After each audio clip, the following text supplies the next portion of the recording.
Bonjour, bienvenue sur DigiSchool, je suis Pauline et je vous propose de regarder comment réaliser une fiche de lecture efficace et complète.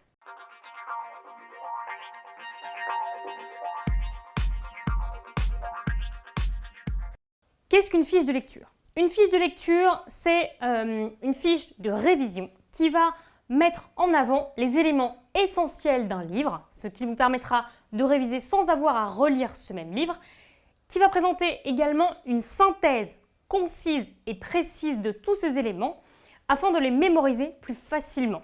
Une bonne fiche de lecture fait maximum 2 pages. Au-delà, ça veut dire que vous n'avez pas réussi à aller à l'essentiel. Alors, comment réaliser une fiche de lecture? Nous allons voir une méthode en 5 étapes. Première étape, la carte d'identité de l'œuvre. La deuxième, quels sont les ingrédients de l'œuvre, d'accord? Qu'est-ce qui constitue le livre? Ensuite, le résumé du livre en troisième étape. Enfin, le thème et les messages contenus dans l'ouvrage. Et en cinquième partie, le bilan et on va dire l'aspect culturel. La carte d'identité de l'œuvre.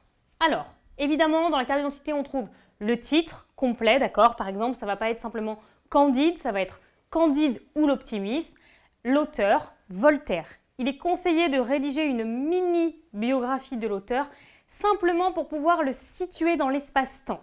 Parce qu'en fait, que l'auteur soit Voltaire ou Victor Hugo, eh bien, l'œuvre n'en sera pas la même.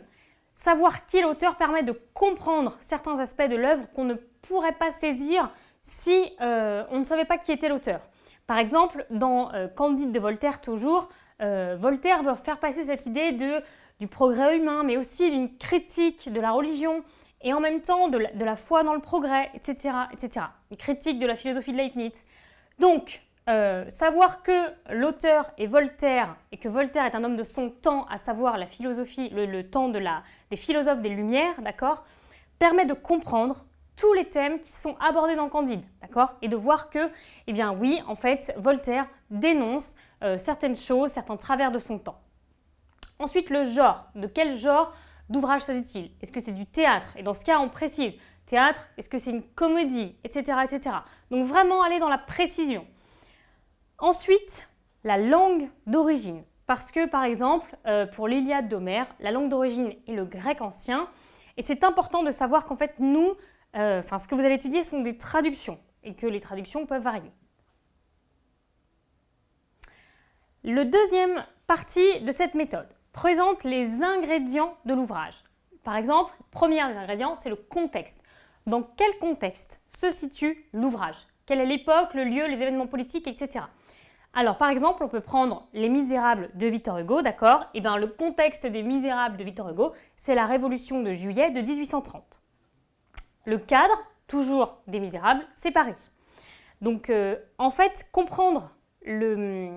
mettre en avant ce cadre a une réelle importance parce qu'en fait, cela dit quelque chose de l'œuvre. Par exemple, dans Les Misérables de Victor Hugo, il y a toute une partie dans les égouts, même dans la ville, mais dans les quartiers populaires. Et cela rajoute quelque chose à l'œuvre, cela veut dire quelque chose. Les personnages. Alors, il y a des œuvres, comme par exemple Cyrano de Bergerac d'Edmond Rostand, qui présentent une quantité de personnages très importante. La fiche de lecture va se concentrer sur les personnages principaux, ceux qui ont un rôle déterminant, un caractère important, d'accord? Pas la peine de se noyer dans les personnages secondaires ou de second plan. Parce qu'en fait, cela vous ferait perdre un temps considérable et au final, vous passeriez à côté de l'essentiel qui serait noyé dans le secondaire. Le résumé du livre. Alors, le résumé du livre doit renseigner le lecteur de façon précise sur le contenu. Mais attention, il faut distinguer ce qui relève de l'intrigue principale et ce qui relève des intrigues secondaires, d'accord? Parce qu'en fait, sinon, vous réécrivez le roman. Restez-en à l'intrigue principale, c'est celle dont vous aurez besoin. Et ensuite, il est bon de marquer dans ce résumé quelle est la progression de l'action, d'accord? D'où part le personnage principal, ce qui lui arrive, et enfin les conclusions, les conséquences que cela peut avoir sur ses choix, sa vie ou la fin de l'ouvrage. Ensuite, les thèmes et les messages. Évidemment, en prépa littéraire ou même par exemple dans une filière philosophique, cette quatrième partie est très importante, d'accord?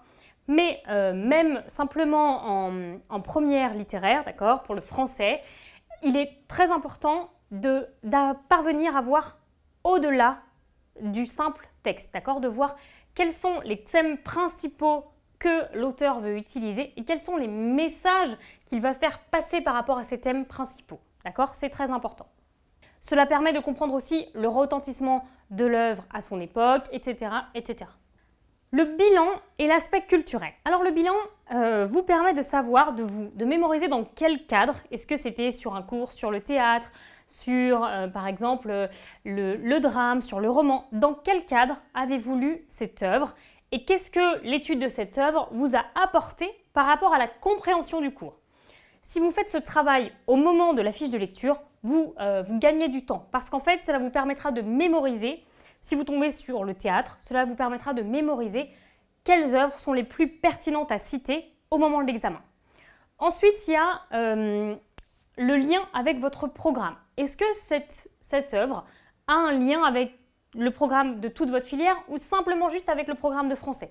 Ça peut être intéressant de faire des liens entre les deux, déjà pour montrer à votre futur correcteur d'examen que vous avez une vision plus large et que vous savez voir au-delà de simplement une séquence d'études.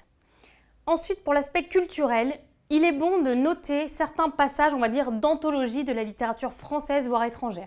Par exemple, il faut cultiver son jardin qu'on trouve à la fin du Candide de Voltaire et passer dans la culture, et c'est quand même intéressant de l'avoir en bagage. Pareil pour, par exemple, le passage sur la tirade du nez chez Cyrano de Bergerac, qui a été rendu célèbre au cinéma, notamment par Gérard Depardieu. C'est intéressant de le noter.